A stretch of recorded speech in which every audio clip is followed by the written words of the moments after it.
नमस्कार दोस्तों, मैं सुप्रिया स्वागत करती हूं आपका डिकोड एग्जाम के करंट अफेयर के रिवीजन सेशन की क्लास में। दोस्तों, जैसा कि हमने अपने रिवीजन सेशन की लास्ट क्लास में डेज एंड थीम से रिलेटेड करंट अफेयर को डिस्कस किया था। पूरे साल जो भी 2023 के इंपॉर्टेंट डेज एंड थीम थे उन्हें हम लोगों ने एक एक करके देखा था। आज उसी सेशन को हम आगे बढ़ाएंगे और आज की क्लास में दोस्तों इंडेक्स से यानी कि सूचकांक से रिलेटेड महत्वपूर्ण जितने भी इंडेक्सेस हैं उन्हें जो है हम एक एक करके यहाँ पे डिस्कस करेंगे। ठीक है दोस्तों, तो चलिए दोस्तों जल्दी से आप सब लोग सेशन से जुड़ जाइए, सेशन को आप सब लोग शेयर कर दें। और जैसा कि मैं उम्मीद कर रही हूँ आपको लास्ट सेशन अच्छा लगा होगा और साथ ही साथ आपको जो है जल्दी पीडीएफ भी प्रोवाइड कर दिया जाएगा करंट अफेयर के रिवीजन सेशन की। आप बिल्कुल उसके लिए परेशान नहीं होइए, साथ ही वीडियो को शेयर करते रहिए। और स्टार्ट करते हैं हम अपनी क्लास को, एक एक करके यहाँ पे हम इंडेक्स को देखेंगे, जो भी इंपॉर्टेंट इंडेक्स है उन्हें हम देखेंगे।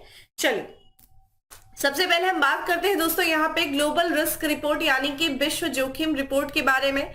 इसे जनवरी 2023 में जारी किया गया था पिछले वर्ष और ये 18वां संस्करण था। देखिए यहाँ पे जो है स्विट्जरलैंड के दावोस में 53वीं बैठक जो है की गई थी। ठीक है, यहाँ पे जो है वर्ल्ड इकोनॉमिक फोरम की और उस दौरान जो है 18वां संस्करण वैश्विक जोखिम रिपोर्ट यहाँ पे रिपोर्ट को जो है जारी किया गया था। इसको जारी किसके द्वारा किया जाता है? तो विश्व आर्थिक मंच यानी कि वर्ल्ड इकोनॉमिक फोरम के द्वारा जारी किया जाता है। वैश्विक जोखिम रिपोर्ट की थीम क्या थी? कॉर्पोरेशन इन फ्रेगमेंटेटेड, ठीक है, फ्रेगमेंटेटेड वर्ल्ड जो है ये इसकी थीम थी। ठीक है, और यहाँ पे जो है अगर हम बात करें वैश्विक जोखिम रिपोर्ट के द्वारा जो है और कौन कौन से यहाँ पे रिपोर्ट जारी किया जाता है, तो यहाँ पे जो है इस रिपोर्ट के द्वारा बहुत सारी चीजें जो है इस रिपोर्ट में शामिल किया गया था, जैसे कि गंभीर वैश्विक संकट के बारे में, जैव विविधता नुकसान, ठीक है, पारिस्थितिकी तंत्र पतन, ठीक है, प्राकृतिक आपदाओं का चरम और मौसमी घटनाएं और कॉस्ट ऑफ लिविंग क्राइसिस। ठीक है, ये जो है सारी चीजों को यहाँ पे शामिल किया गया था। अगर हम बात करते हैं दोस्तों यहाँ पे वर्ल्ड इकोनॉमिक फोरम के बारे में, तो इस फोरम में दोस्तों जो है वर्ल्ड इकोनॉमिक फोरम जो कि 1971 में जो है इस फोरम को स्थापित किया गया था। इसका मुख्यालय दोस्तों स्विट्जरलैंड में है और संस्थापक इसके क्लाउस श्वाब, ठीक है। वर्तमान अध्यक्ष जो है दोस्तों वो कौन है ये ध्यान रखिएगा। ठीक है, बोर्गिट ब्रेंडेट जो है वो इसके वर्तमान अध्यक्ष हैं। वर्ल्ड इकोनॉमिक फोरम के द्वारा और कौन कौन सी रिपोर्ट जो है जारी किया जाता है? एक ऊर्जा संस्करण सूचकांक जारी किया जाता है, वैश्विक प्रतिस्पर्धात्मक रिपोर्ट जारी किया जाता है, ठीक है, वैश्विक लैंगिंग अंतराल रिपोर्ट जारी किया जाता है, ठीक है, और वैश्विक पर्यटन और यात्रा और पर्यटन रिपोर्ट भी जारी किया जाता है। ये इंपॉर्टेंट है। यहाँ पे देखिए जनरली लोग WTO, ठीक है, यहाँ पे वर्ल्ड टूरिज्म ऑर्गेनाइजेशन को जनरली लोग मार्क करके आ जाते हैं, लेकिन ध्यान रखिएगा वर्ल्ड इकोनॉमिक फोरम के द्वारा जो है यहाँ पे वैश्विक यात्रा और पर्यटन रिपोर्ट जारी किया जाता है। और इस रिपोर्ट में ये कुछ महत्वपूर्ण जो है वैश्विक जोखिम बताया गया था। कौन कौन से वैश्विक जोखिम है? एक तो ये गंभीर वैश्विक संकट है दोस्तों, जैव विविधता का जो नुकसान हो रहा है, बायोडाइवर्सिटीज का नुकसान हो रहा है, इसको भी वैश्विक जोखिम में शामिल किया गया था। पारिस्थितिकी तंत्र का जो हमारा पतन हो रहा है उससे, ठीक है, प्राकृतिक आपदाएं जो अक्सर साइक्लोन आ रहे हैं, जो मौसमी घटनाएं, कहीं पे बाढ़ आ रहा है, कहीं पे सूखा पड़ रहा है, ऐसी जो है मौसमी घटनाएं हो रही, ये भी एक वैश्विक संकट है। और कास्ट ऑफ लिविंग क्राइसिस यानी कि जो हमारे रहने का जो कास्ट है वो काफी ज्यादा बढ़ रहा है, उससे जो है वो एक क्राइसिस के रूप में देखा जा रहा है। ठीक है, तो इस रिपोर्ट में इन सारी चीजों को शामिल किया गया था। ठीक है, अगला है दोस्तों रिपोर्ट हमारे लिए इंपॉर्टेंट है ग्लोबल, ठीक है, यहाँ पे ये ध्यान रखिएगा, ठीक है, ग्लोबल है ये ग्लोबल फायर पावर सूचकांक। ठीक है, ग्लोबल फायर पावर सूचकांक जो कि जारी किया गया था डिफेंस स्टैटिक्स वेबसाइट के, ठीक है, द्वारा जारी किया गया था।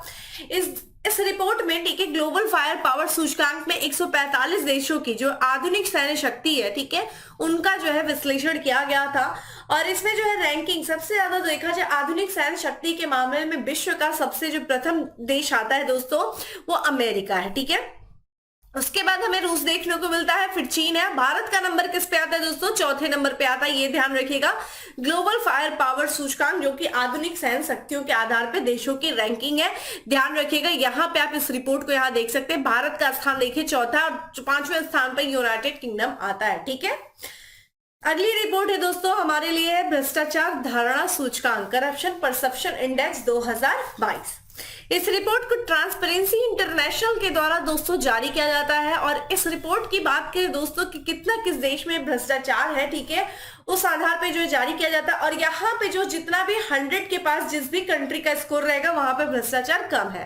अगर हम बात करते हैं भ्रष्टाचार के मामले में दुनिया का सबसे अच्छा देश यानी कि कहाँ पे भ्रष्टाचार सबसे कम है या नहीं के बराबर है, वो है डेनमार्क, ठीक है, जो कि पहले स्थान पे जहां का स्कोर 90 है। और इसी के साथ साथ दूसरे स्थान पे संयुक्त रूप से 2 देश हमें देखने को मिलते हैं, फिनलैंड और न्यूजीलैंड, जहां पे देखा जाए दोस्तों तो भ्रष्टाचार ना के बराबर है।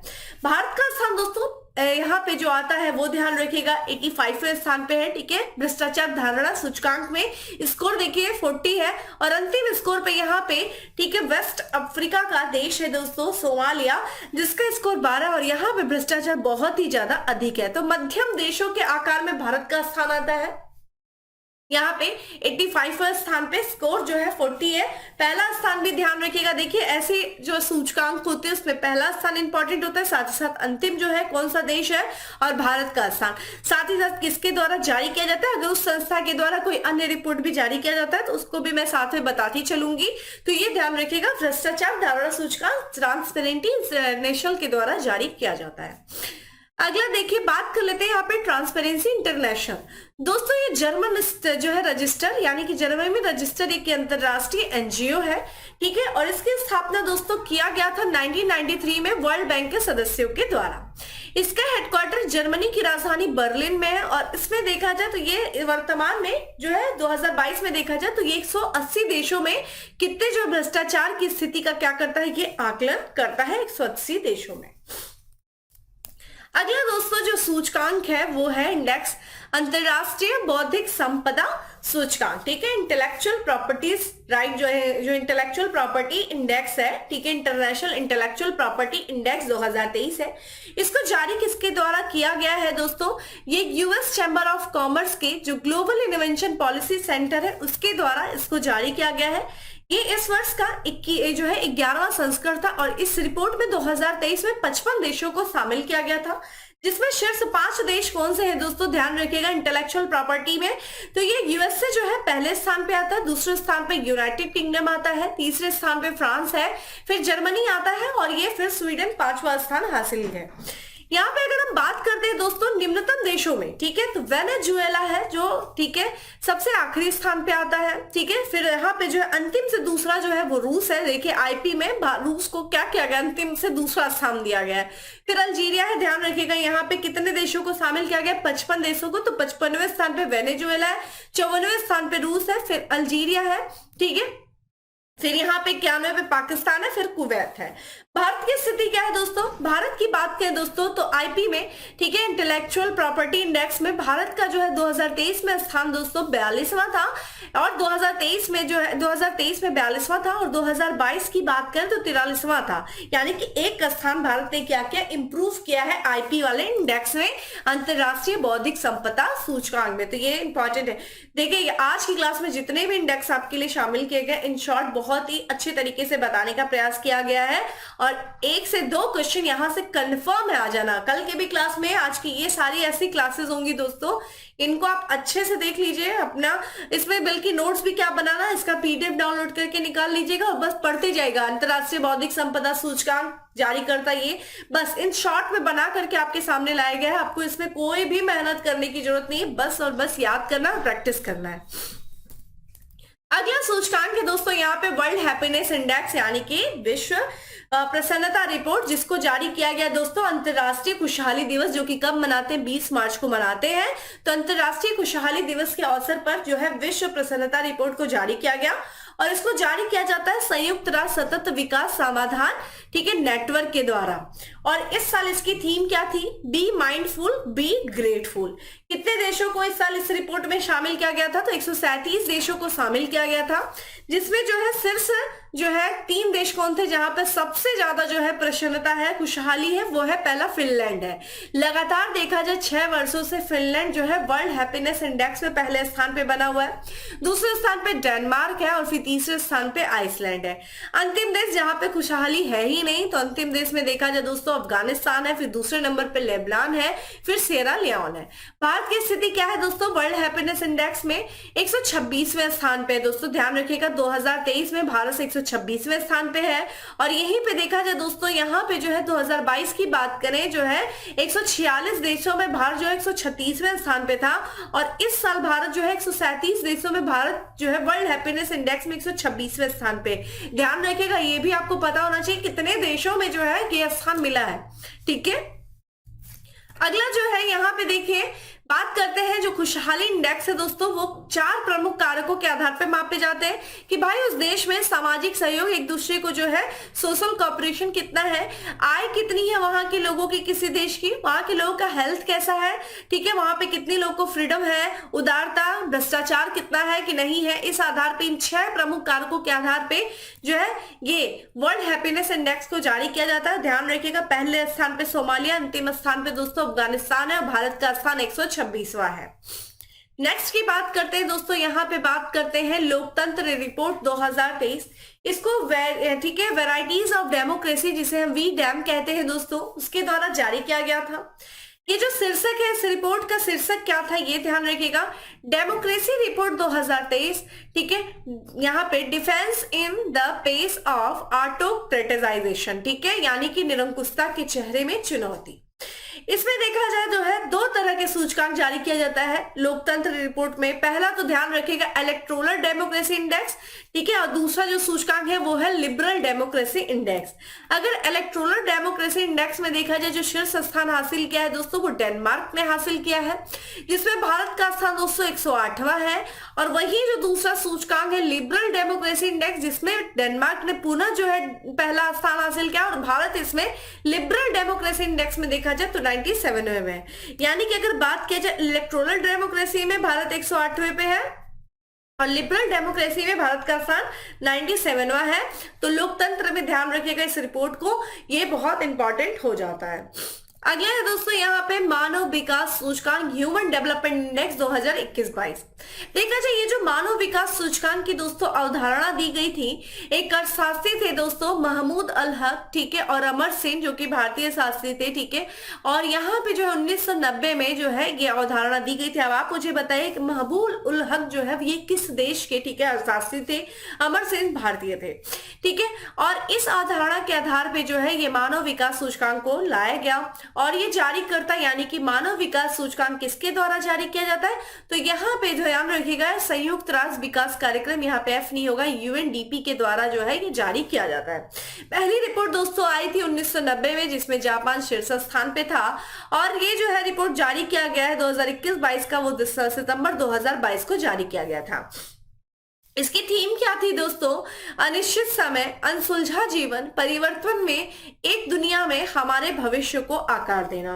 ये जो रिपोर्ट है दोस्तों 3 डायमेंशन के आधार पे जो है जारी किया जाता है। एक तो लॉन्ग एंड हेल्दी लाइफ, ध्यान रखिएगा, ठीक है, लॉन्ग एंड हेल्दी लाइफ। दूसरे की बात करें दोस्तों तो यहाँ पे नॉलेज और डिसेंट स्टैंडर्ड ऑफ लिविंग, ये 3 डायमेंशन के आधार पे मानव विकास सूचकांक जारी किया जाता है।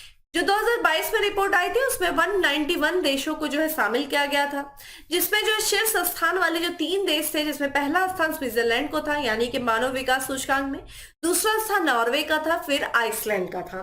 भारत का स्थान दोस्तों 32वां था।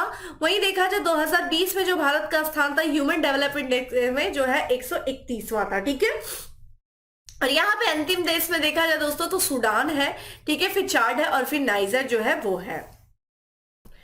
इसको देखिए सही कर लीजिएगा दोस्तों, यहाँ पे 132वें स्थान पे था। वहीं 2000 यहाँ पे 20 की बात करें तो 130वें स्थान पे था जो भारत था, ठीक है। और यहाँ पे ध्यान रखिएगा दोस्तों स्विट्जरलैंड जो है पहले स्थान पे था। अंतिम देश कौन सा है दोस्तों, यहाँ पे दक्षिणी सूडान है, ठीक है, जो कि अंतिम स्थान पे था। किसमें दोस्तों, यहाँ पे बात करें मानव विकास सूचकांक 2021-22, ठीक है। यहाँ पे हम बात करते हैं दोस्तों बहुआयामी गरीबी सूचकांक, ठीक है, यानी कि global multi dimensional poverty index 2023। इसको जारी किया गया दोस्तों यूनाइटेड नेशन डेवलपमेंट प्रोग्राम और ऑक्सफोर्ड विश्वविद्यालय के द्वारा जारी किया गया था। कब जुलाई के जारी किया गया था दोस्तों? 11 जुलाई को किया गया था, ठीक है, विश्व जनसंख्या दिवस के अवसर पे।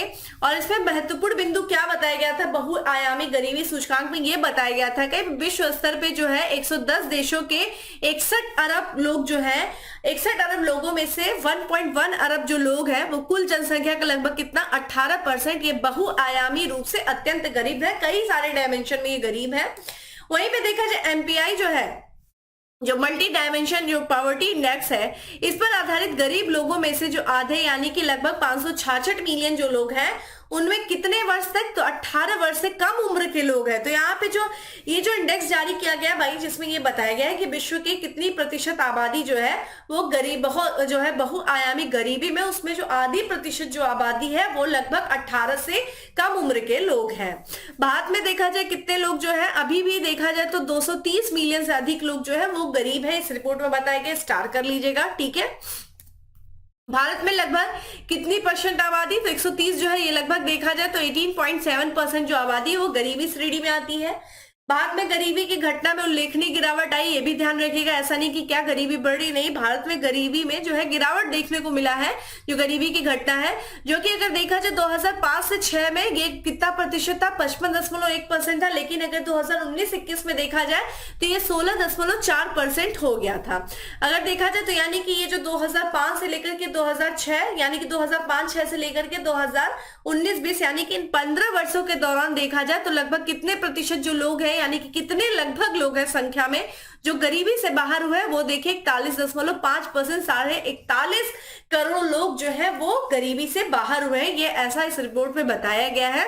बहुआयामी गरीबी सूचकांक ध्यान रखिएगा किसके द्वारा जारी किया जाता है, ये आपसे जरूर पूछता है, ठीक है। यही देखा जाए दोस्तों, यहाँ पे जो है यूएनडीपी के बारे में बात कर लेते हैं, चूंकि 2 बार इसके बारे में बात कर ली कि भाई यूनाइटेड नेशन डेवलप जो है प्रोग्राम के द्वारा, डेवलपमेंट प्रोग्राम के द्वारा ये रिपोर्ट जारी किया जाता है। तो दोस्तों यूएनडीपी का जो स्थापना किया गया था 1965 में किया गया था और ये 1966 से अपना कार्य करना शुरू किया था। और यूएनडीपी का वो जो है मुख्यालय है, ध्यान रखेगा, यूएसए के जो न्यूयॉर्क सिटी है, ठीक है, वहां पे जो है इसका मुख्यालय है। अगला देखिए आईक्यू एयर रिपोर्ट 2022। ये इसका शीर्षक क्या था दोस्तों? विश्व, ठीक है, वायु गुणवत्ता रिपोर्ट, ये इसका शीर्षक था, जो जारी किया गया था स्विट्जरलैंड की कंपनी है दोस्तों उसके द्वारा। इसमें सबसे महत्वपूर्ण बिंदु क्या शामिल किया गया था कि भाई सबसे जो है प्रदूषित देश कौन सा है? 4, जो कि अफ्रीका का देश है, सबसे प्रदूषित देश है। उसके बाद देखिए इराक है, फिर पाकिस्तान है।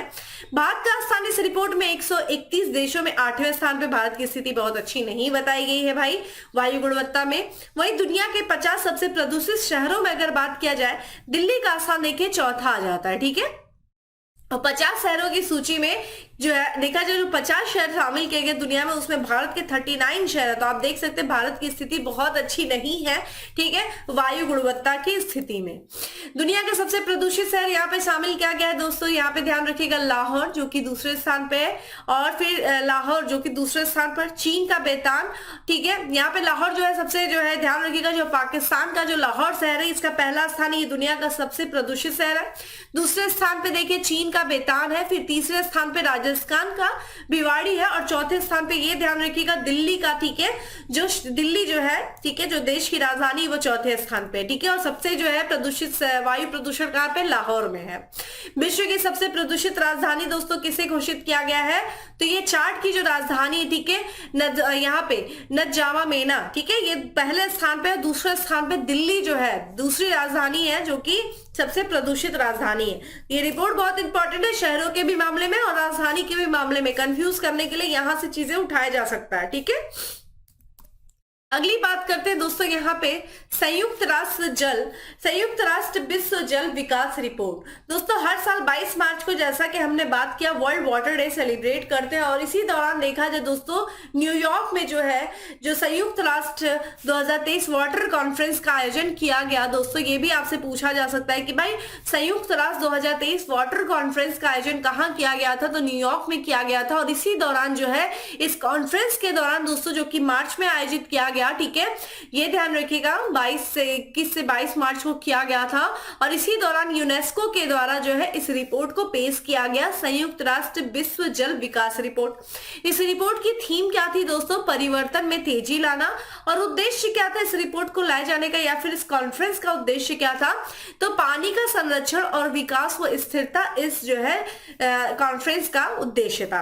ये रिपोर्ट जारी की गई थी दोस्तों 22 मार्च को। 22 मार्च को क्यों? क्योंकि इसी दिन हम विश्व जो है जल दिवस मनाते हैं। इस रिपोर्ट में क्या क्या महत्वपूर्ण बातें रखी गई थी हम ये देखते हैं। इसमें ये बताया गया सबसे इंपॉर्टेंट चीज कि भारत जो है जल संकट का सर्वाधिक प्रभावित देश बन जाएगा किस वर्ष तक?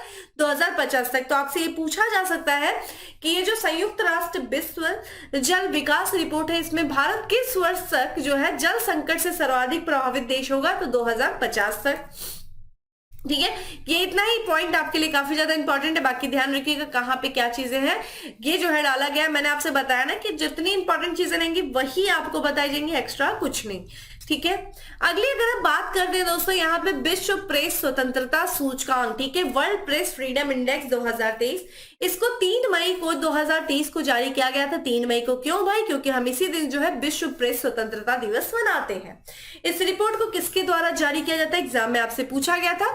रिपोर्टर्स विदाउट बॉर्डर्स के द्वारा जो है इस रिपोर्ट को जारी किया जाता है। और इस रिपोर्ट की जो है थीम क्या थी? Shaping a future of rights, freedom of expression as a driver for all other human right.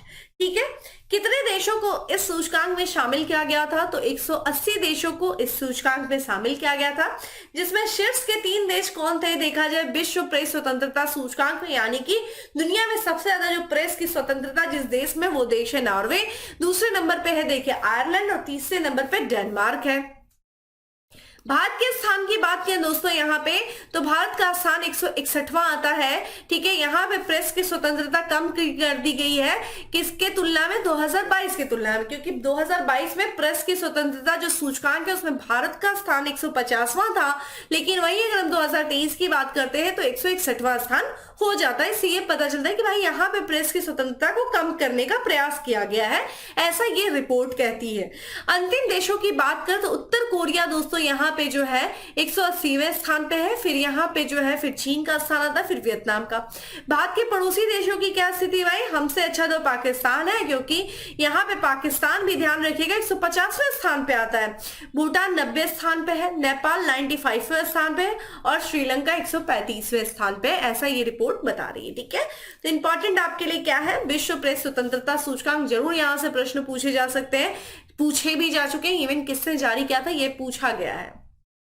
ठीक है, अगली रिपोर्ट की बात करते हैं, global gender gap index. Gap report important है, स्टार कर लीजिएगा। तो ग्लोबल जेंडर गैप रिपोर्ट की बात करें दोस्तों, इसको वर्ल्ड इकोनॉमिक फोरम के द्वारा यानी कि विश्व आर्थिक मंच के द्वारा जारी किया जाता है। और 2023 में इस रिपोर्ट का ये 17वां संस्करण था, जिसमें देखा जाए कितने देशों को शामिल किया गया था? 146 कंट्रीज को शामिल किया गया था। रैंकिंग में देखा जाए दोस्तों, 3 जो है यहाँ पे 3 शीर्ष देश कौन से थे? यानी कि ग्लोबल जेंडर गैप रिपोर्ट में सबसे ऊंचे जो सबसे शीर्ष वाला देश है वो आइसलैंड है, जिसको स्कोर कितना मिला था? 0.12%। ठीक है, 0.912%। वही नॉर्वे का स्थान दूसरा आता है, फिर फिनलैंड का तीसरा स्थान आता है। ये आप देख सकते हैं, ये जेंडर गैप इंडेक्स है दोस्तों। यहाँ पे शीर्ष जो है पहले स्थान पे आइसलैंड, फिर नॉर्वे है। बांग्लादेश जो कि स्थान पे दोस्तों यहाँ पे इसके रैंक में भी जो है 12 जो है रैंक पीछे गया है। यहाँ पे भारत जो है ध्यान रखेगा, ये जो है 127वें स्थान से ध्यान रखेगा, चूंकि ये बढ़ गया है, क्योंकि अगर हम देखें भारत के स्थान की तो ये 127वां स्थान है, क्योंकि ध्यान रखेगा अगर बात करें 2022 में दोस्तों इसका जो स्थान था 135वां था, यानी कि इंप्रूवमेंट क्या है? बढ़ गया है रैंकिंग में। ठीक है, रैंकिंग में बढ़ने का तात्पर्य ये नहीं कि पीछे जाना, ठीक है, यहाँ पे हमारा तात्पर्य कहने का 135 से 127वां हो गया। अंतिम देश दोस्तों कौन है? अफगानिस्तान है, जिसको 146वां स्थान मिला है। ये इंडेक्स जो है यहाँ पे ध्यान रखिएगा 4 आयामों पर जो है 4 डायमेंशन पे ये इंडेक्स जारी किया जाता है। ये भी आपसे पूछता है। पहला जो आयाम है दोस्तों कि आर्थिक भागीदारी और अवसर। भाई महिला और पुरुषों को कितनी उनकी आर्थिक भागीदारी है उनकी किसी देश की अर्थव्यवस्था में, और कितना उनको अवसर मिल रहा है। ये शिक्षा का अवसर जो है महिला पुरुष को कितना मिल रहा है? इक्वल मिल रहा है या फिर कम और ज्यादा मिल रहा है, इस आधार पे। स्वास्थ्य और उत्तरजीविता इस आधार पे, और राजनीति सशक्तिकरण। भैया महिलाओं की जो स्थिति क्या है उस देश में आर्थिक सशक्तिकरण, राजनीतिक जो है क्षेत्र में। तो ये ध्यान रखिएगा, ग्लोबल जेंडर इंडेक्स जो है इन आधारों पर, इन 4 आयामों के आधार पर जारी किया जाता है। पहले स्थान पे दोस्तों आइसलैंड था, भारत का स्थान 127वां था 2023 में, और अंतिम स्थान पे अफगानिस्तान था। अगले इंडेक्स की बात करते हैं दोस्तों। अगला इंडेक्स है ग्लोबल लिवेबिलिटी इंडेक्स 2023। ठीक है, ये जारी किया गया था इकोनॉमिस्ट इंटेलिजेंस यूनिट के द्वारा, और इसमें जो है, इस इंडेक्स में जो है दुनिया के सबसे अधिक रहने योग्य शहरों की सूची इस इंडेक्स में जारी किया गया था, जिसमें 173 देशों के शहरों को शामिल किया गया था। और इस इंडेक्स में जो पहला स्थान जो हासिल किया है वो ऑस्ट्रिया के कैपिटल वियना ने, और वही दूसरा स्थान जो है हासिल किया डेनमार्क की कैपिटल कोपेनहेगन ने, और फिर यहाँ पे ऑस्ट्रेलिया का मेलबर्न ने जो है ये तीसरा स्थान हासिल किया है। भारत के शहरों की स्थिति क्या है भाई रहने योग्य शहरों में? तो यहाँ पे नई दिल्ली और मुंबई का जो स्थान आया दोस्तों, वो ध्यान रखिएगा 141 स्थान आया है। ठीक है, चेन्नई का स्थान क्या है दोस्तों? तो ये 144वें स्थान पे है। अहमदाबाद 146वें स्थान पे, बेंगलुरु जो है 148वें स्थान पे। दुनिया का सबसे खराब रहने योग्य शहर कौन सा है दोस्तों? तो सीरिया की जो राजधानी दमिश्क की दुनिया का सबसे खराब रहने योग्य शहर है। चूंकि इस रिपोर्ट को इकोनॉमिस्ट इंटेलिजेंस यूनिट के द्वारा जारी किया गया था, तो इसकी जो स्थापना की गई थी 1946 में किया गया था, और इसका जो हेडक्वार्टर है दोस्तों वो इंग्लैंड के लंदन में है। इसके द्वारा और कौन सी अन्य रिपोर्ट जारी किया जाता है? तो यहाँ पे जो लोकतंत्र सूचकांक भी जारी किया जाता है। वर्तमान में इसके महानिदेशक कौन है? तो रॉबिन बेओ जो है वो इसके महानिदेशक है। तो ये ग्लोबल लायबिलिटी इंडेक्स जारी किया गया, पहला स्थान ध्यान रखिएगा ऑस्ट्रेलिया को मिला है यहाँ पे। ठीक है, और ये ध्यान रखिएगा यहाँ पे दोस्तों नई दिल्ली मुंबई का स्थान, चेन्नई का स्थान। ठीक है, ग्लोबल स्टार्टअप एक यहाँ पे इकोसिस्टम रिपोर्ट दोस्तों 2023 इसकी बात करें दोस्तों, तो ग्लोबल स्टार्टअप जो है इकोनॉमिस्ट इंडेक्स की बात करेंगे, स्टार्टअप जीनोम के द्वारा जारी किया जाता है, और इसमें जो शीर्ष स्थान हासिल किया है दोस्तों स्टार्टअप के मामले में वो सिलिकॉन वैली, अमेरिका का जो सिलिकॉन वैली इसने हासिल किया है। और भारत में शीर्ष स्थान किसे जो है हासिल किया? तो भारत का सिलिकॉन वैली किसे कहा जाता है दोस्तों? बेंगलुरु को कहा जाता है। और बेंगलुरु ने रिपोर्ट में जो है, इस रिपोर्ट में ग्लोबल स्टार्टअप इकोसिस्टम रिपोर्ट में ध्यान रखिएगा 20वां स्थान हासिल किया है। और पहला स्थान किसने हासिल किया? सिलिकॉन वैली ने, और दूसरा स्थान ध्यान रखिएगा लंदन है। ठीक है, लंदन ने हासिल किया है। अगले की बात करते हैं दोस्तों, अगला रिपोर्ट है वर्ल्ड कॉम्पिटिटिवनेस रैंकिंग 2023।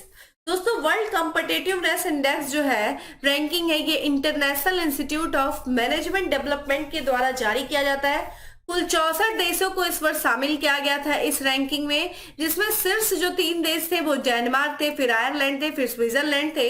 भारत के स्थान की बात करें दोस्तों, भारत जो है वर्ल्ड कॉम्पिटिटिवनेस रैंकिंग में 40वें स्थान पे था। देखिए 2022 में 37वें स्थान पे था, 3 स्थान ये फिसल गया है और 40वें स्थान पे ये चला गया है वर्ल्ड कॉम्पिटिटिवनेस इंडेक्स में। अगला है दोस्तों खाद्य सुरक्षा। ठीक है, राज्य खाद्य सुरक्षा सूचकांक बहुत इंपॉर्टेंट है, स्टेट फूड सेफ्टी इंडेक्स ध्यान रखिएगा, ये स्टार कर लीजिएगा। और ये जो है 7 जून को जारी किया गया 2023 को, क्योंकि इसी दिन हम विश्व खाद्य सुरक्षा दिवस मनाते हैं।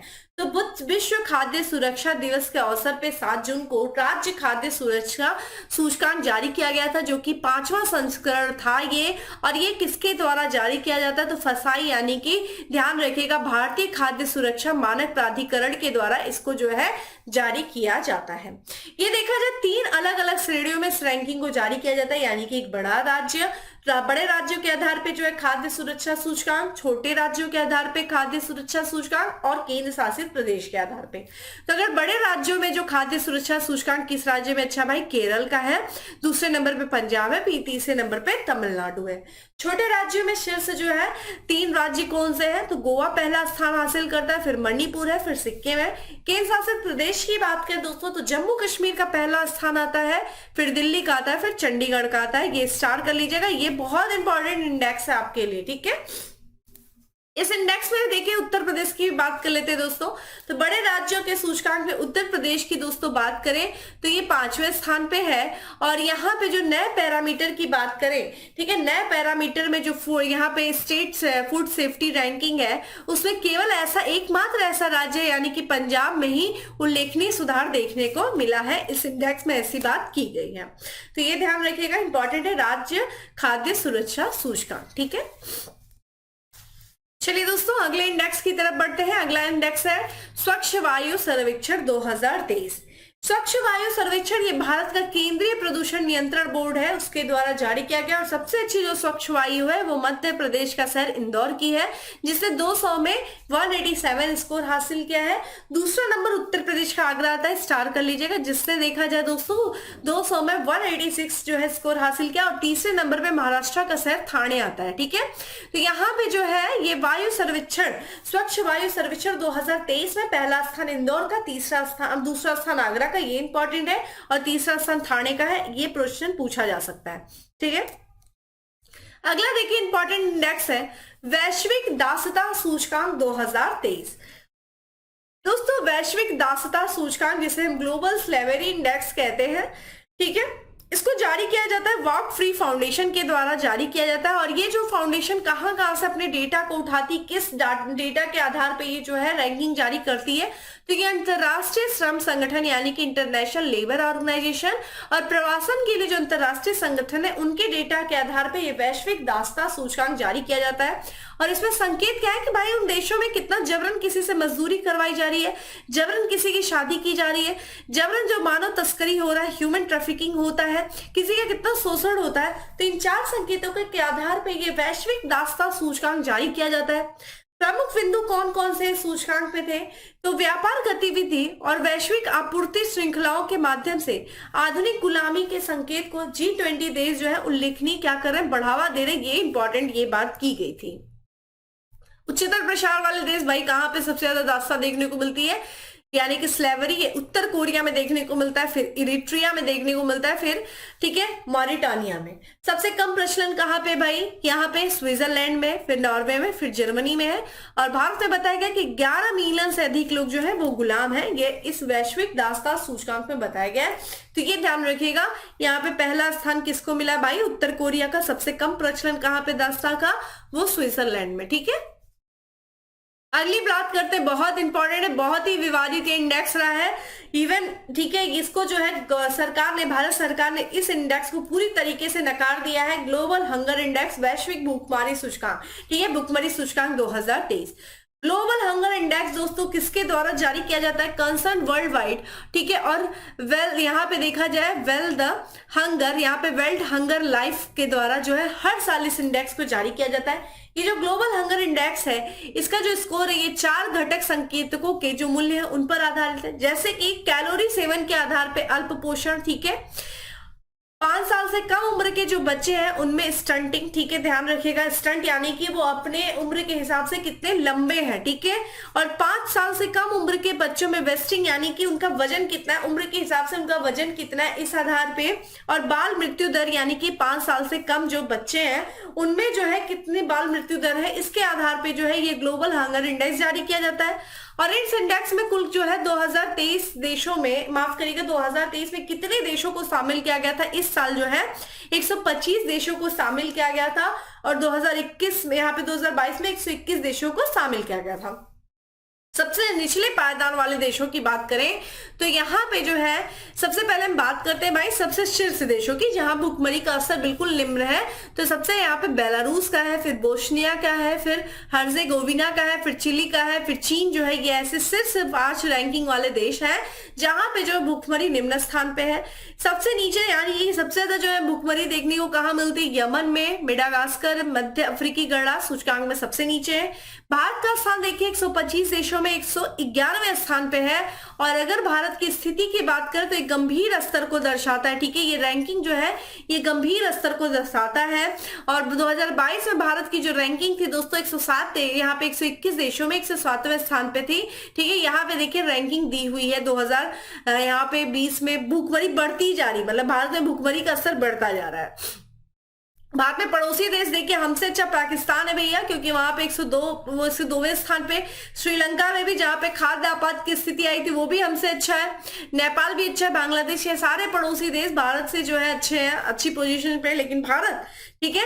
जिससे देखा जाए जो एक तरीके से जहां पे ठीक है खाद्य उत्पादन में भारत की एक स्थिति है ठीक है विश्व में, वो वहां पे भुखमरी का असर सबसे ज्यादा देखा जा रहा है, ये रिपोर्ट कहती है। और इस रिपोर्ट को लेकर ये काफी विवाद भी हुआ था, गवर्नमेंट ऑफ इंडिया ने इस रिपोर्ट को खारिज भी कर दिया था, नकार दिया था। ठीक है, और सही बात भी आप खुद देखिए, मतलब आप एक बार एनालाइज करेंगे तो आपको खुद लगेगा कि सच में ये रिपोर्ट काफी बायस्ड है। अगली रिपोर्ट की बात करते हैं जो कि है global remote work index 2023। Global remote work index 2023 जो जारी किया गया था, साइबर सुरक्षा फर्म है नॉर्ड लेयर के द्वारा जारी किया गया था। कुल 108 देशों को शामिल किया गया था, जिसमें शीर्ष 5 देश कौन से ग्लोबल रिपोर्ट वर्क में? डेनमार्क है, नीदरलैंड है, फिर जर्मनी, फिर स्पेन, फिर स्वीडन है। भारत का स्थान देखिए 164वें स्थान पे भारत था। ठीक है, कितने देशों के में यहाँ पे देखिए ध्यान रखिएगा, 108 देशों में जो है ये रिपोर्ट को किया गया था। 108 देशों में भारत का स्थान ध्यान रखिएगा 64वां है। नेक्स्ट है दोस्तों ग्लोबल पेंशन इंडेक्स 2023 जो कि 15वां संस्करण था। ठीक है, ग्लोबल पेंशन इंडेक्स का, और ये जारी किया जाता है ठीक है मर्सर CFA इंस्टीट्यूट के द्वारा। और 46 देशों माफ करिए जो यहाँ पे देखा जाए 47 देशों को शामिल किया गया था ग्लोबल पेंशन इंडेक्स में। शीर्ष जो है 3 देश कौन से दोस्तों? नीदरलैंड है, फिर आइसलैंड है, फिर डेनमार्क है। पहले स्थान पे ठीक है ग्लोबल पेंशन इंडेक्स में नीदरलैंड है। भारत का स्थान 45वां है। ठीक है, बहुत अच्छी स्थिति नहीं है यहाँ पे, सोशल सिक्योरिटी इतनी ज्यादा अच्छी नहीं है। ठीक है, और यहाँ पे 2022 की बात करें दोस्तों तो यहाँ पे 44 देशों को शामिल किया गया था, जिसमें भारत का स्थान 41 था। अंतिम में देखा जाए यहाँ पे जो अर्जेंटीना जो है ये सबसे अंतिम स्थान पे है। ठीक है, ग्लोबल पेंशन इंडेक्स में। नेक्स्ट है भारत का सबसे कम साक्षर राज्य दोस्तों, ये है बिहार। ये देखा जाए भारत में साक्षरता के आधार पे ठीक है शिक्षा मंत्रालय के द्वारा एक रिपोर्ट जारी किया गया था, और इसमें ये बताया गया है कि भारत का जो सबसे कम साक्षर जो लिटरेसी रेट है वो सबसे कम है, वो बिहार में है। ठीक है, और सबसे कम साक्षरता वाले जो 3 राज्यों को शामिल किया गया है, सबसे पहले बिहार का है। ठीक है, ये ध्यान रखिएगा, शिक्षा मंत्रालय की रिपोर्ट के आधार पर ये पूछा जा सकता है आपसे। तो बिहार जहां पे देखिए लिटरेसी कितनी परसेंट है? 61.8% है। ठीक है, फिर यहाँ पे अगर हम बात करते हैं तो यहाँ पे जो है फिर अरुणाचल प्रदेश है, फिर यहाँ पे देखिए बात करते हैं, फिर यहाँ पे ठीक है स्कोर की बात करते हैं तो यहाँ पे राजस्थान है। उच्चतम साक्षरता वाले अगर हम जो बात करते हैं दोस्तों यहाँ पे, तो यहाँ पे जो उच्चतम साक्षरता वाले जो राज्य है वो ध्यान रखिएगा केरल है। ठीक है, 94%, फिर लक्षद्वीप है दोस्तों, फिर यहाँ पे मिजोरम है। ठीक है, अगली बात करते हैं दोस्तों यहाँ पे जो रिपोर्ट है। ठीक है, तो यहाँ पे हम रिपोर्ट की बात करें तो ये ध्यान रखिएगा दोस्तों जो हमारा रिपोर्ट है वो क्या है? ठीक है, वित्त वर्ष 2022-23 में भारत में सर्वाधिक विदेशी पोर्टफोलियो निवेशक प्रवाह किस देश से है? अमेरिका में। तो सबसे ज्यादा जो FPI है ठीक है विदेशी पोर्टफोलियो निवेशक प्रभाव हुआ है वो अमेरिका का रहा है। ठीक है, वित्त वर्ष 2022-23 में जारी किया गया है नेशनल सिक्योरिटी ठीक है डिपोजिटरी के द्वारा। अब भारत में जो शीर्ष 3 जो है विदेशी पोर्टफोलियो निवेशक देश कौन से रहे हैं? सबसे ज्यादा जो निवेशक देश रहे हैं विदेशी पोर्टफोलियो निवेशक, अमेरिका का स्थान पहले है, फिर सिंगापुर का, फिर लग्जमबर्ग का है। यहाँ आप देख सकते हैं कितना परसेंट जो है, यहाँ पे आप देख सकते हैं टोटल सारी चीजें बताई गई हैं इस इंडेक्स में। ठीक है, चलिए अगला है दुनिया के 10 सबसे अमीर शहरों की सूची में शीर्ष कौन सा शहर रहा है भैया? न्यूयॉर्क सबसे अमीर शहर है। ठीक है, न्यूयॉर्क। तो ये देखा जाए दुनिया का जो सबसे वर्ल्ड रिचेस्ट सिटीज है, इसमें टॉप 3 सिटीज, अमेरिका का पहले नंबर पे आता है भैया न्यूयॉर्क शहर है, फिर जापान की राजधानी टोक्यो दूसरे नंबर पे, फिर अमेरिका का तीसरा शहर है दोस्तों सैन फ्रांसिस्को। भारत में देखा जाए मुंबई का स्थान देखिए ध्यान रखिएगा 21वें स्थान पे भारत आता है। भारत का जो मुंबई शहर है वो 21वां स्थान हासिल करता है दुनिया के 10 सबसे अमीर शहरों की सूची में। जापान को पछाड़कर दुनिया का तीसरा सबसे बड़ा ऑटो बाजार बन गया कौन दोस्तों? भारत। तो यहाँ पे जो है तीसरा सबसे बड़ा, अगर भारत का हम ऑटो बाजार में बात करें तो यहाँ पे जो है भारत का स्थान तीसरा आता है, और ये रिपोर्ट जारी की गई नेके एशिया के द्वारा जारी किया गया था। ठीक है, यहाँ पे ऑटो बाजार के आधार पे, जिसमें शीर्ष जो है सबसे ज्यादा वाहनों की बिक्री जो हुई है वो चीन में हुई है। कितना यूनिट? यहाँ पे 26.27 मिलियन। ठीक है, दूसरे स्थान पे आता है दोस्तों यहाँ पे अमेरिका का स्थान आता है 15.4 मिलियन, और फिर भारत का स्थान देखिए तीसरे स्थान पे आ जाता है। किसको पछाड़ा है इससे? ठीक है, ध्यान रखिएगा ये जापान को पछाड़ा है। ठीक है, 2.25 मिलियन में। तो ये ध्यान रखिएगा जापान को पछाड़ करके दुनिया का तीसरा सबसे बड़ा ऑटो बाजार बन गया है भारत। पहले स्थान पे दोस्तों चीन है, फिर दूसरे स्थान पे अमेरिका है। अगली बात करते हैं दोस्तों, भारत में सड़क दुर्घटनाओं पर एक वार्षिक रिपोर्ट जारी किया गया है सड़क परिवहन और राजमार्ग मंत्रालय के द्वारा। ठीक है, और यहाँ पे जो सड़क दुर्घटना होती है उसके आधार पे ये रिपोर्ट है, जितना भी हाईवे में, ठीक है, या फिर रोड एक्सीडेंट होते हैं। और ये रिपोर्ट में ये बताया गया है कि भाई 2022 में जो सड़क दुर्घटनाएं थी उनमें देखा जाए उन दुर्घटनाओं में 1.68 लाख से जो अधिक लोगों की मृत्यु हुई है, वो इस रिपोर्ट में बताया गया 2022 में।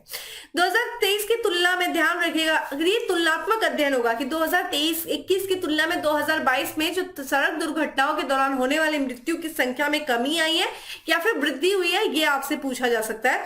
तो यहाँ पे 2021 की तुलना में जो सड़क दुर्घटनाओं की संख्या थी उसमें 1.9% की लगभग 2% की वृद्धि देखी गई है। ठीक है, जो सड़क दुर्घटनाएं होती है, और मौतों की संख्या में भी दोस्तों 9.4% की वृद्धि देखी गई है, और घायल लोगों की संख्या में, ठीक है, 15.3% की वृद्धि देखा गया। तो हर तरफ, चाहे वो सड़क दुर्घटना हो, चाहे उस दुर्घटना के दौरान मृत्यु हो, चाहे वो घायल लोगों की संख्या हो, इन सब में मृत्यु देखने को मिला है दोस्तों। ठीक है, 2022 में इस रिपोर्ट में यह बताया गया है कि 32.9% जो है दुर्घटनाएं, ये जो राष्ट्रीय राजमार्ग है, नेशनल हाईवेज है, जो एक्सप्रेस है, वहां पे होता है, बहुत ज्यादा नेशनल हाईवे पे होता है। 23% लगभग जो है जो राज्य मार्ग है, जो स्टेट हाईवे, वहां पे। बाकी शेष जो है सड़कें होती है, वहां पे जो है ये लगभग 43.4% या फिर कह सकते हैं 44% होता है। यह रिपोर्ट देखा जाए एशिया प्रशांत सड़क दुर्घटना डेटा आधार परियोजना के अंतर्गत एशिया और प्रशांत के लिए संयुक्त राष्ट्र आर्थिक और सामाजिक आयोग द्वारा प्रदान किए गए मानकीकृत जो है प्रारूपों में कैलेंडर वर्ष के आधार पर राज्य केंद्र शासित प्रदेशों के जो पुलिस विभाग से जो प्राप्त डेटा है उनके आधार पर जो है ये डेटा जारी किया गया है भारत में सड़क दुर्घटना पर वार्षिक रिपोर्ट। किसके द्वारा? सड़क परिवहन और राजमार्ग मंत्रालय के द्वारा। अगले यहाँ पे देखिए कुछ और भी चीजें इसमें बताई गई हैं कि यहाँ पे 2022 में जो दुर्घटना का शिकार होने वाले लोगों में देखिए 18 से 45 वर्ष के जो युवा वयस्क थे उनकी संख्या लगभग 66% थी। इसके अतिरिक्त जो 18 से 60 वर्ष के जो कामकाजी आयु वर्ग के जो व्यक्ति थे उनकी सड़क दुर्घटना में कुल मौतों में कितना हिस्सा था? 83.4% हिस्सा था। ठीक है, तो ये रिपोर्ट की कुछ महत्वपूर्ण बातें हैं जो आपके लिए इंपॉर्टेंट है। अगला देखिए हमारे लिए इंपॉर्टेंट चीज क्या है दोस्तों, यहाँ पे टाइगर रिजर्व प्रबंधन एवं प्रभावी मूल्यांकन रिपोर्ट 2022 की उत्कृष्ट श्रेणी में शीर्ष टाइगर रिजर्व को किसे शामिल किया गया? पेरियार टाइगर रिजर्व जो कि केरल में स्थित है। ये जो रिपोर्ट है जारी किया गया केंद्रीय वन और पर्यावरण मंत्रालय के द्वारा, और टाइगर रिजर्व के प्रबंधन और प्रभावी मूल्यांकन में जो शीर्ष 3 स्थान रहे हैं, जिसमें केरल का जो पेरियार टाइगर रिजर्व है उसको पहला स्थान मिला है, मध्य प्रदेश का जो सतपुड़ा टाइगर रिजर्व है उसको दूसरा स्थान मिला है, और कर्नाटक का जो बांदीपुर टाइगर रिजर्व है उसको तीसरा स्थान मिला है। ये स्टार कर लीजिएगा, बहुत इंपॉर्टेंट क्वेश्चन है। नेक्स्ट है दोस्तों यहाँ पे वैश्विक शांति सूचकांक global peace index 2023। Global peace index 2023 को जारी किया गया है institute for economics and peace के द्वारा। ये इस वर्ष का 17वां संस्करण था जिसमें देखा जाए 163 देशों को शामिल किया गया था। इस सूचकांक में शामिल देशों को उनके शांति के स्तर के अनुसार जो है रैंकिंग प्रदान की गई, कितना वो शांत देश है। ठीक है, इसमें जो है विश्व के लगभग कितने प्रतिशत जनसंख्या, 99.7% जो जनसंख्या के शांति का स्तर का मापन जो है 23 गुणात्मक और मात्रात्मक संकेतकों के आधार पर किया गया है। ये 23 संकेतकों को देखा जाए 3 विस्तृत विषयों के अंतर्गत वर्गीकृत किया गया है। ये 3 विषय क्या है दोस्तों? समाज में बचाव और सुरक्षा का स्तर कैसा है भाई, घरेलू और अंतरराष्ट्रीय संघर्ष का विस्तार कितना है उस देश में, और सैन्यकरण का स्तर क्या है।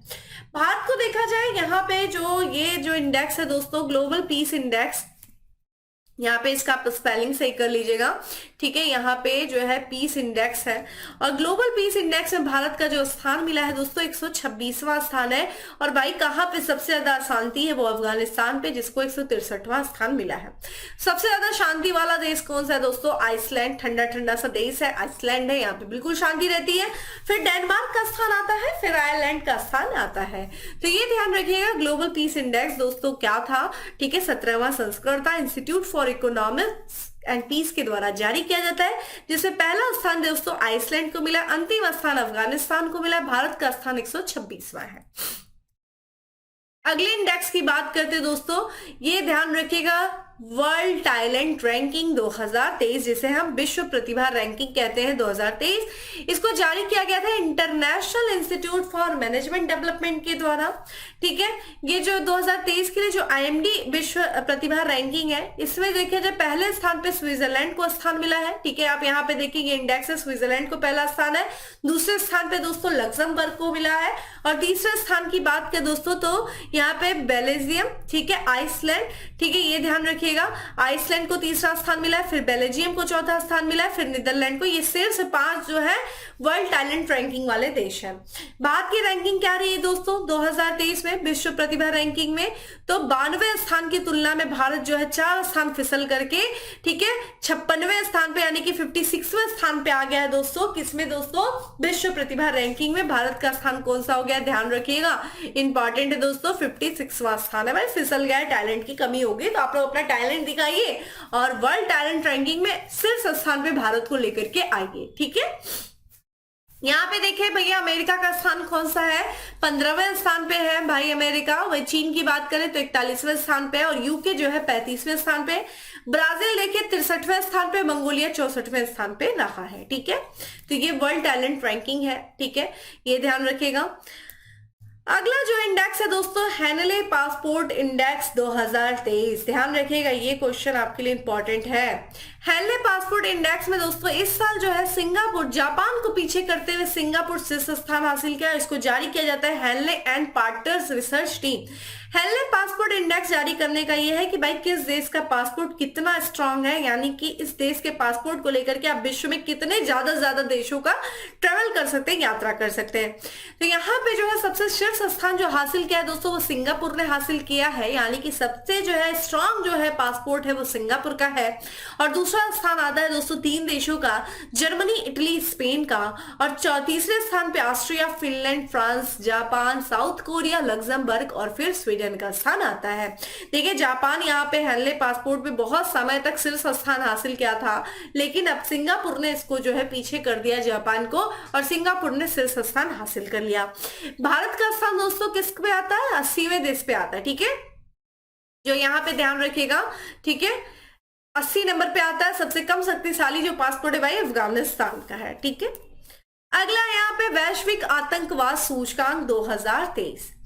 ये जो वैश्विक आतंकवाद सूचकांक है जिसको जारी किया जाता है institute for economics and peace के द्वारा, ठीक है, और ये जो है इस साल का 10वां संस्करण था, ठीक है, वैश्विक आतंकवाद सूचकांक का। और इस सूचकांक में ये बताया गया है कि भाई जो अफगानिस्तान है, ठीक है, ध्यान रखिएगा, जो अफगानिस्तान है ये लगातार 4 वर्षों से आतंकवाद का सबसे अधिक प्रभावित देश रहा है। तो सबसे ज्यादा आतंकवाद से प्रभावित देश कौन सा रहा है दोस्तों, अफगानिस्तान रहा है। इस रिपोर्ट में और कौन सी महत्वपूर्ण बातें किया गया, तो सूचकांक में दूसरा स्थान किसका आता है, ठीक है, आतंकवाद से प्रभावित देश, ये है बुर्किना फासो जो कि अफ्रीका का देश है, और तीसरा स्थान अफ्रीका का ही देश है दोस्तों सोमालिया, ठीक है, सोमालिया।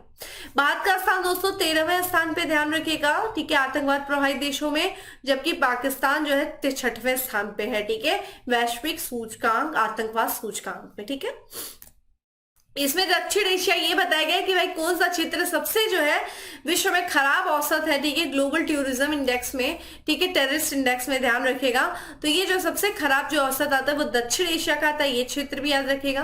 2022 में ये बताया गया कि विश्व के सबसे जो है घातक आतंकवादी समूह कौन से रहे, तो इस्लामिक स्टेट रहा है, ठीक है, अल शबाब बलूचिस्तान का, ठीक है, जो लिबरेशन आर्मी रही है, और जमात नुसरत अल इस्लाम वाल, ठीक है, मुस्लिम रहे हैं। रिपोर्ट में ये जो भारत की कम्युनिस्ट पार्टी माओ को 2022 में 12वें जो है सबसे घातक आतंकवादी समूह के रूप में भी सूचीबद्ध किया गया। तो भारत का कौन सा आतंकवादी समूह के रूप में सूचीबद्ध किया गया है, भारतीय कम्युनिस्ट पार्टी को, माओ को। ठीक है, ये ध्यान रखिएगा, वैश्विक आतंकवाद सूचकांक।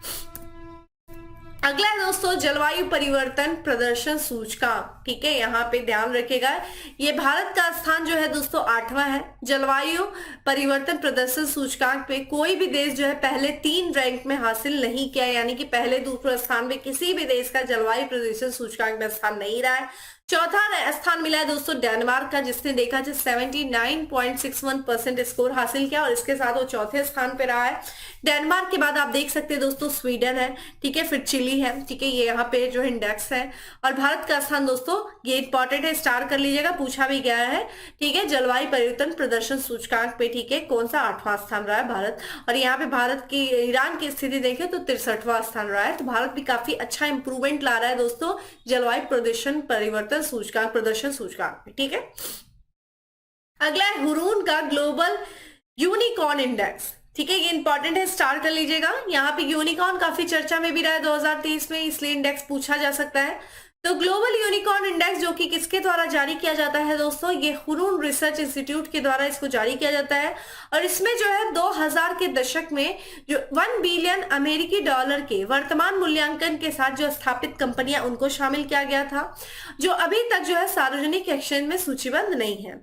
सर्वाधिक यूनिकॉर्न वाले देशों में सबसे ज्यादा यूनिकॉर्न भाई किस देश में है, 6666 यूएसए में है। 316 यूनिकॉर्न के साथ जो है चीन दूसरे स्थान पे आता है। और वही भारत का स्थान देखिए क्या है, 68वें स्थान जो है, 68 यूनिकॉर्न कंपनियों के साथ जो है भारत तीसरे स्थान पे आता है, ध्यान रखिएगा, स्टार कर लीजिएगा। वही अगर हम बात करते हैं यूनिकॉर्न कौन कौन सा है, तो चीन का जो, ठीक है, एक यूनिकॉर्न है जो कि टॉप लिस्ट पे आता है, ठीक है, बाइडांस, जो कि 200 मिलियन, ठीक है, 200 यूएसडी बिलियन मूल्यांकन के साथ है। फिर स्पेस एक्स, ध्यान रखिएगा, अमेरिका का स्पेस एक्स है। फिर यहाँ पे एंट ग्रुप है चीन का।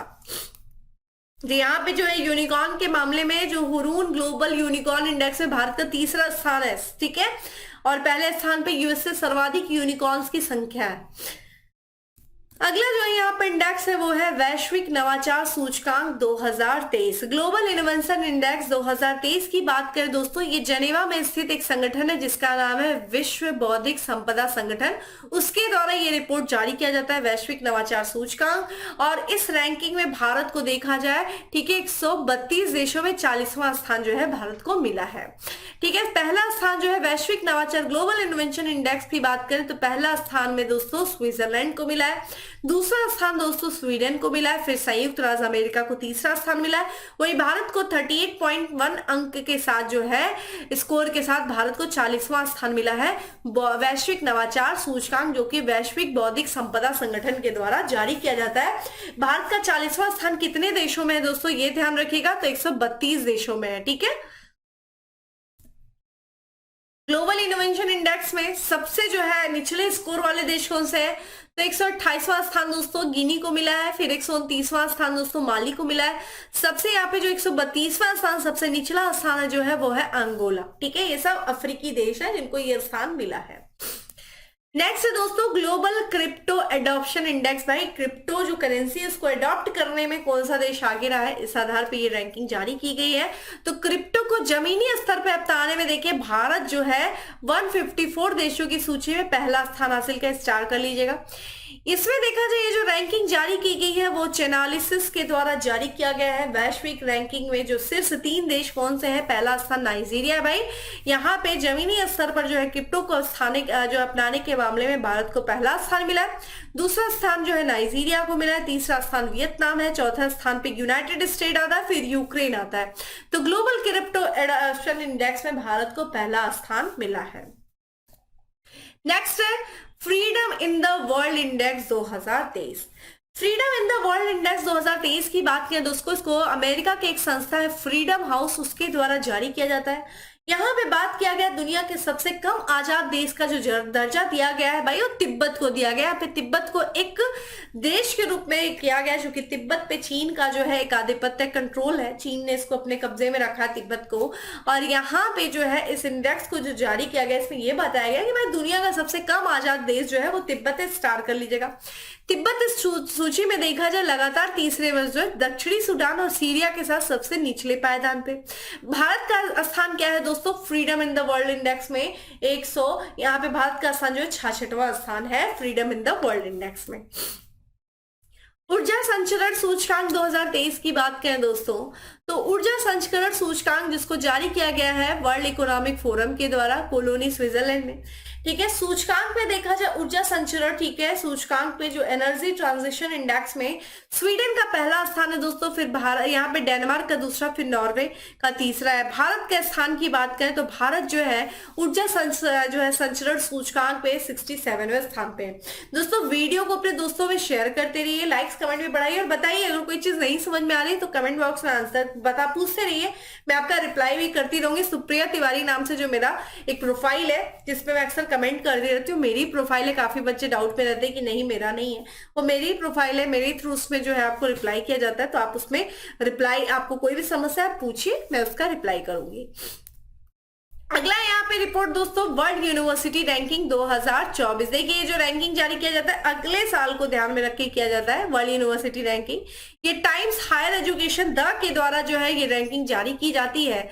इसमें जो है सिर्फ जो 3 स्थान प्राप्त किए हैं इस रैंकिंग में, तो यूनाइटेड किंगडम का जो यूनिवर्सिटी है ऑक्सफोर्ड यूनिवर्सिटी, उसको वर्ल्ड यूनिवर्सिटी रैंकिंग 2024 में पहला स्थान मिला है, और वही स्टैनफोर्ड विश्वविद्यालय जो है यूएसए को, ठीक है, ये दूसरा स्थान मिला है, और यूएसए का जो एमआईटी है उसको तीसरा स्थान मिला है। भारत में शीर्ष स्थान जो हासिल किया है दोस्तों वो Bengaluru Indian institute of science and Bengaluru, जिसने ओवरऑल रैंकिंग में 201वां स्थान हासिल किया है। लेकिन अगर भारत में देखा जाए तो ये भारत में टॉप पे रहा है, भारत का शीर्ष संस्थान रहा है, लेकिन ओवरऑल रैंकिंग में इसको देखा जाए 201वां स्थान मिला है। शीर्ष 100 में कोई भी जो है इंस्टीट्यूट वर्ल्ड यूनिवर्सिटी रैंकिंग में जो है स्थान नहीं बना पाई है। अगला है विश्व का सबसे आपराधिक देशों की रैंकिंग। भाई सबसे ज्यादा आपराधिक देशों की रैंकिंग में वेनेजुएला को दोस्तों पहला स्थान मिला है, फिर पापुआ न्यू गिनी को दूसरा, फिर तीसरा स्थान अफगानिस्तान को, और यहाँ पे जो है भारत को स्थान की बात करें दोस्तों तो 77वां स्थान मिला है विश्व के सबसे आपराधिक देशों की रैंकिंग में। नेक्स्ट है दोस्तों टॉम ट्रैफिक इंडेक्स, दुनिया के सबसे व्यस्त शहर, यानी कि ट्रैफिक के आधार पे सबसे ज्यादा किस शहरों में ट्रैफिक देखने को मिलती है उस आधार पर टॉम ट्रैफिक इंडेक्स जारी किया जाता है। 2022 का ये इंडेक्स है जिसमें दुनिया में ड्राइव करने के लिए दूसरा सबसे धीमा शहर जो बना है भाई वो भारत का बेंगलुरु बना है, क्योंकि यहाँ पे बहुत ही ज्यादा ट्रैफिक होती है। सबसे ज्यादा जो शीर्ष देश यहाँ पे देखने को मिल रहा है वो इंग्लैंड का शहर लंदन है, फिर बेंगलुरु का शहर जो है भारत का शहर बेंगलुरु है, फिर आयरलैंड का जो है यहाँ पे डबलिन जो है ये टॉम ट्रैफिक इंडेक्स में जो है स्थान हासिल किए। तो ये शीर्ष 3 शहर हैं जिन्होंने जो दुनिया के सबसे व्यस्त शहर की सूची में आते हैं, ठीक है। अगला दोस्तों क्यूएस वर्ल्ड यूनिवर्सिटी रैंकिंग 2024, ठीक है। यहाँ पे तो है ये जो रैंकिंग जारी किया जाता है वो ध्यान रखिएगा क्वैकरेली, ठीक है, साइमंड्स जो कि इंग्लैंड में स्थित एक संस्था है उसके द्वारा इस जो है वो क्यूएस वर्ल्ड यूनिवर्सिटी रैंकिंग को जारी किया जाता है। जो यूएसए की जो है अमेरिका की जो एमआईटी है दोस्तों वो लगातार देखा जाए 12वें साल भी जो एमआईटी वो शीर्ष स्थान पे रही है। भारत की कौन कौन सी यूनिवर्सिटी जो है इसमें शामिल किया गया है तो बॉम्बे जो आईआईटी बॉम्बे है उसको 149वां स्थान मिला है, आईआईटी दिल्ली दोस्तों इसको 197वां स्थान मिला है, और आईआईटी यहाँ पे जो Indian institute of science and technology है दोस्तों, ठीक है, ये जो है ध्यान रखिएगा Indian institute of science Bengaluru उसको जो है 225वां स्थान मिला है, ठीक है। तो यहाँ पे शीर्ष जो है वो भी आईआईटी बॉम्बे का ही है, लेकिन वो भी जो है शीर्ष 100 में नहीं रहा है वो जो 149वें स्थान पे रहा है। चलिए दोस्तों अगले रैंकिंग की बात करते हैं। भारत विश्व का सबसे बड़ा हथियार आयातक देश है। भाई सिप्री की रिपोर्ट आपके लिए इंपॉर्टेंट हो जाती है। सिप्री यानी कि Stockholm international peace and research institute, SIPRI की 2030 की रिपोर्ट आई है और इस रिपोर्ट में यह बताया गया है कि भारत जो है वर्ष 2018 से लेकर के 2022 यानी कि 4 वर्षों में विश्व का सबसे बड़ा हथियार आयातक देश रहा है। रिपोर्ट में देखा जाए तो है तुलना किया गया 2017 यहाँ 2013 से 17 और 2018 से 22 के बीच में ये बताया गया कि भारत ने जो हथियार खरीदा है उसमें जो है कमी आई है, 11% की कमी आई। बावजूद 11% की कमी आने के बावजूद भी भारत जो है दुनिया का सबसे बड़ा हथियार आयातक देश है, ये सिप्री की रिपोर्ट कहती है। सबसे बड़ा, ठीक है, यहाँ पे जो है दूसरा स्थान किसका है दोस्तों? सऊदी अरब। तीसरे स्थान पे दोस्तों कतर आता है, फिर ऑस्ट्रेलिया का स्थान है, फिर चीन का है। सबसे बड़ा हथियार निर्यातक देश कौन सा है भाई? हथियार को बेचने में कौन सा देश आगे रहा है? वो अमेरिका है, जिससे विश्व के जो कुल हथियार है उसका 40% हथियार जो है निर्यात। अमेरिका के बाद कौन सा देश है हथियार निर्यातक में? रूस का स्थान आता है दोस्तों, फिर उसके बाद फ्रांस का स्थान आता है, फिर चीन का स्थान आता है, फिर जर्मनी का स्थान आता है। ध्यान रखिएगा, दुनिया का सबसे बड़ा हथियार निर्यातक देश के रूप में कौन सा रहा है दोस्तों? ये ध्यान रखिएगा, अब भारत रहा है। और यहाँ पे हथियार निर्यात में कमी भी आई है 2013 से 17 की तुलना, 2013-17 से लेकर के 2018-22 की तुलना अगर करें तो 11% की कमी आई है। बावजूद इसके भारत जो है दुनिया का सबसे बड़ा हथियार निर्यातक जो देश रहा है, ठीक है, सॉरी हथियार आयातक देश। यहाँ पे जो है परमाणु हथियारों की सूची में दोस्तों रूस के पास जो है दुनिया का सर्वाधिक जो है परमाणु हथियार है। कितना है? लगभग 4489 परमाणु हथियार है। तो सर्वाधिक परमाणु हथियार किस देश के पास है? रूस के बाद है। रूस के बाद देखा जाए दोस्तों जो अमेरिका के पास सबसे ज्यादा परमाणु हथियार है, कितना? 3708 है। भारत के पास वर्तमान में 164 जो है परमाणु हथियार है, ये इस रिपोर्ट में बताया गया। तो ये भी इंपॉर्टेंट पॉइंट है आपके लिए। अगला दोस्तों the state of the world population report important है। इसको जारी किया गया यूनाइटेड नेशन जनसंख्या कोष के द्वारा, जो कि न्यूयॉर्क में स्थित है, ठीक है। इसने ये बताया गया इस रिपोर्ट में कि भाई चीन को पछाड़ करके दुनिया का सर्वाधिक आबादी वाला देश कौन सा बन गया? भाई भारत बन गया है the state of world population report में। रिपोर्ट में ये बताया गया कि भारत की आबादी कितनी होगी दोस्तों? 142.86 और चीन की आबादी 142.8 यहाँ पे 57 करोड़ है, ठीक है। बहुत ज्यादा डिफरेंस नहीं, लेकिन फिर भी हमने चीन को पछाड़ दिया है। चलिए कुछ मामले में पछाड़ा, आबादी के मामले में, ठीक है। तो सर्वाधिक आबादी वाला देश कौन सा बन गया दोस्तों? भारत बन गया है। अगला बात का दोस्तों बहुत ही इंपॉर्टेंट है, स्टार कर लीजिएगा, ये लघु सिंचाई योजनाओं की छठी गणना की रिपोर्ट जारी किया गया है 2023 की जल शक्ति मंत्रालय के द्वारा। तो लघु सिंचाई के आधार पे जो है राज्यों का, ठीक है, रैंकिंग जारी की गई है। रिपोर्ट में यह बताया गया कि सबसे अधिक जो लघु सिंचाई योजना है वो किस राज्य में है? ये उत्तर प्रदेश में। स्टार कर लीजिएगा, इस तरह के क्वेश्चन पूछे जाते हैं। पूछा था ना आपसे नल से सिंचाई, नलकूपों से सिंचाई करने में कौन सा राज्य शीर्ष पे? तब भी उत्तर प्रदेश था। और इसमें ये पूछा कि बताया गया है कि भाई सबसे अधिक लघु सिंचाई योजनाएं जो है ये उत्तर प्रदेश में है। अधिकतम योजना वाले, ठीक है, जो सबसे अधिक, ठीक है, अधिक लघु सिंचाई वाले जो शीर्ष 3 राज्य है, सबसे पहले उत्तर प्रदेश है, फिर महाराष्ट्र है, फिर मध्य प्रदेश है। स्टार्ट कर लीजिएगा, ये क्वेश्चन बहुत इंपॉर्टेंट है। अगला है क्यूएस एशियाई यूनिवर्सिटी रैंकिंग, ठीक है, 2024। तो यहाँ पे दोस्तों ध्यान रखिएगा, ये क्यूएस एशियाई यूनिवर्सिटी रैंकिंग है, ठीक है, ये ध्यान रखिएगा, ठीक है।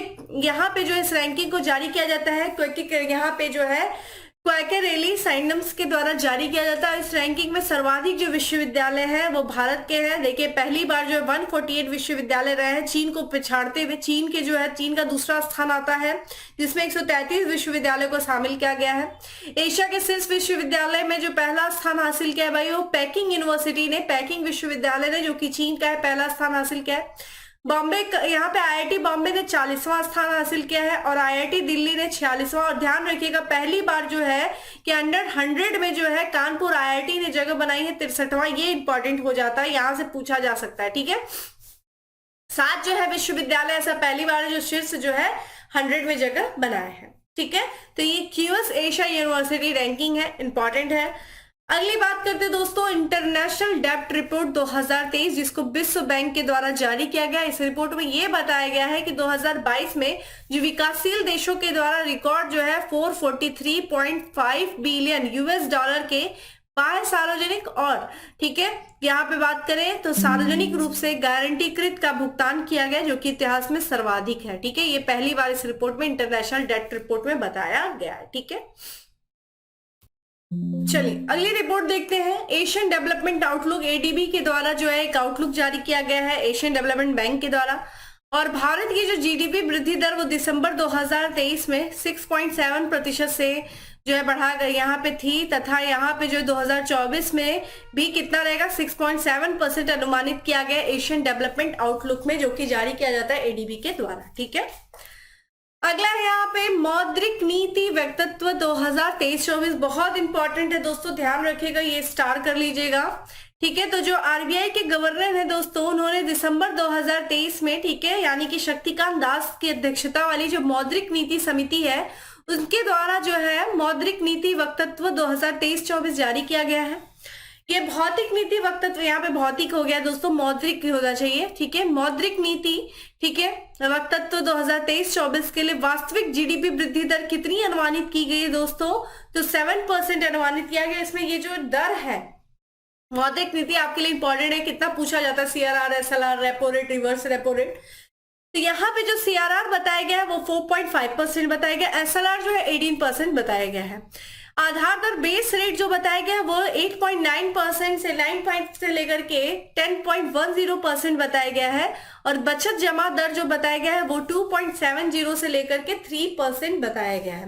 रेपो रेट इंपॉर्टेंट है, 6.5% है, और वहीं रिवर्स यहाँ पे जो है अस्थायी जमा सुविधा दर है, एसडीएफआर जो है वो की ध्यान रखिएगा 6.25% है, ठीक है। यहाँ पे जो प्रवर्तनीय रिवर्स रेपो रेट है, यानी कि repo rate, reverse repo rate जो कि कितना परसेंट है, 3.35% है।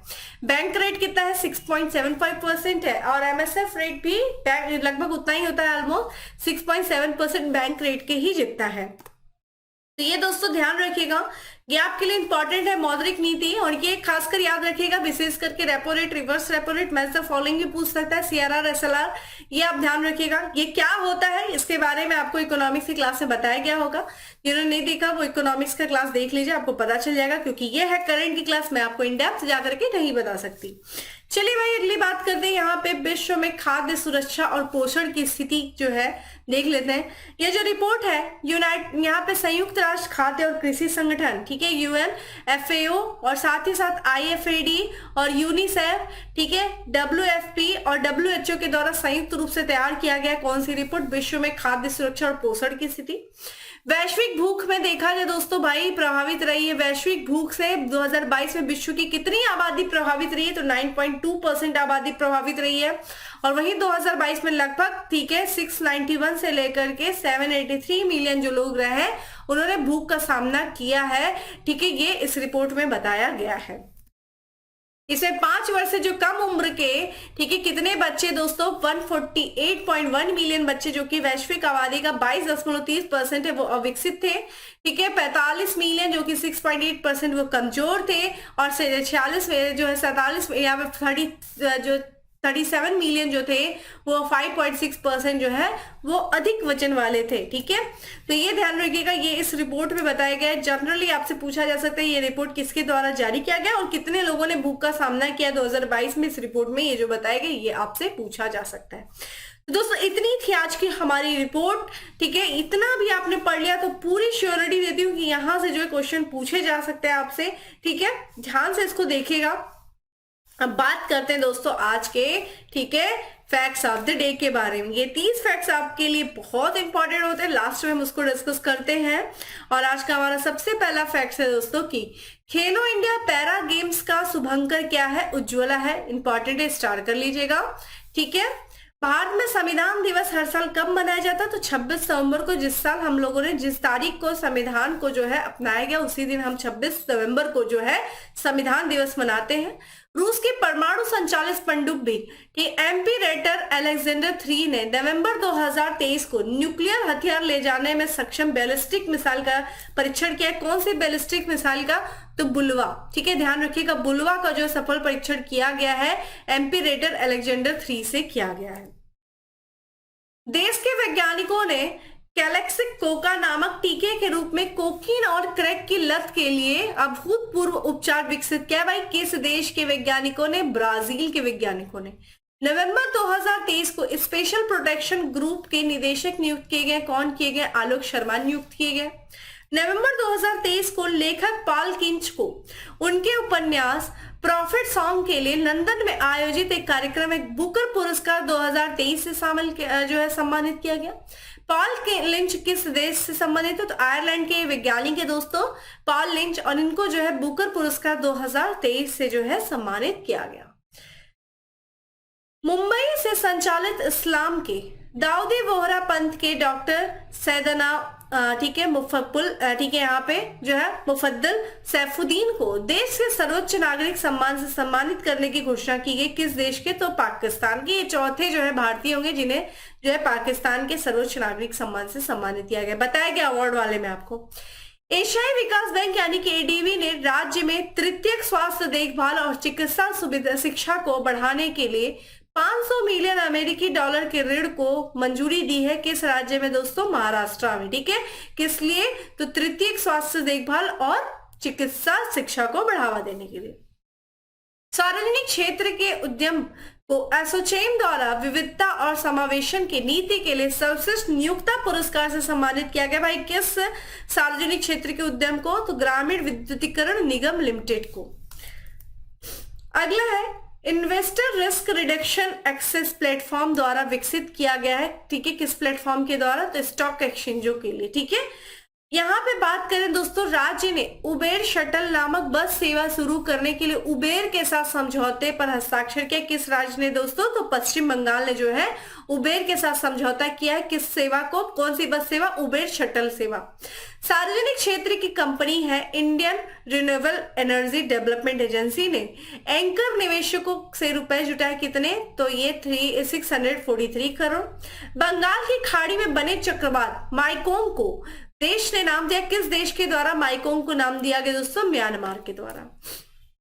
अगला है यौन अपराधों से जुड़े मामलों के लिए बने, ठीक है, जुड़े मामलों के लिए बने टास्क फोर्स यहाँ पे फास्ट ट्रैक स्पेशल कोर्ट को अगले कितने वर्षों के लिए जारी रखने की जो है मंजूरी दी गई है? 3 वर्षों के लिए। भी 2026 तक जो है जारी रहेगा। राज्य सरकार ने भारत के पहले दूरसंचार उत्कृष्टता के टेलीकॉम सेंटर ऑफ एक्सीलेंस को शुरू करने की घोषणा की। भाई किस राज्य ने? तो उत्तर प्रदेश राज्य ने। ये भारत का पहला दूरसंचार उत्कृष्टता केंद्र होगा। एशिया के सबसे बड़े ओपन एयर वार्षिक व्यापार मेले जिसका नाम है बाली यात्रा, इसका उद्घाटन किस राज्य में किया गया? उड़ीसा में किया गया। देश ने परमाणु प्रौद्योगिकी समझौते पर हस्ताक्षर किया। किन देशों ने? अमेरिका और फिलीपींस ने परमाणु औद्योगिकी समझौते पर हस्ताक्षर किया है। हाल ही में संपन्न उत्तर प्रदेश की कैबिनेट की बैठक में राज्य के 3 जिलों में राज्य विश्वविद्यालय की स्थापना के लिए मंजूरी प्रदान की गई। ये 3 जिले कौन से हैं जहां पे राज्य विश्वविद्यालय जो बनाए जाएंगे? गोंडा है, मिर्जापुर है, मुरादाबाद है। स्टार कर लीजिएगा। श्रम विभाग की योजनाओं का लाभ लोगों तक पहुंचाने में बिहार का जो जिला अव्वल रहा है भाई, वो कौन सा जिला? मधुबनी।